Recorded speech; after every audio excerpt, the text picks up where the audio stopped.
Tatanong mo tong question na to sa interview. Does the company have any rules that many people find difficult to follow?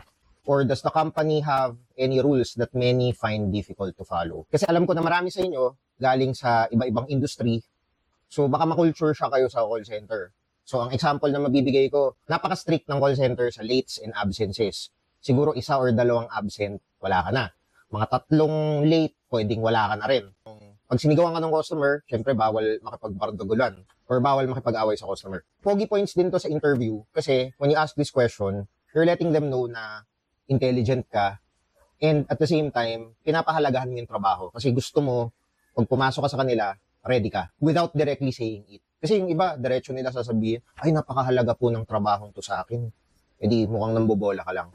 Pero asking it in a question like this lets them know na pinag-isipan mo ng mabuti yung ginagawa mo. And hindi ka yung tipo ng tao na happy-go-lucky, na bahala na wala kang pake kung magawa mo ng maayos or mali-mali yung trabaho mo.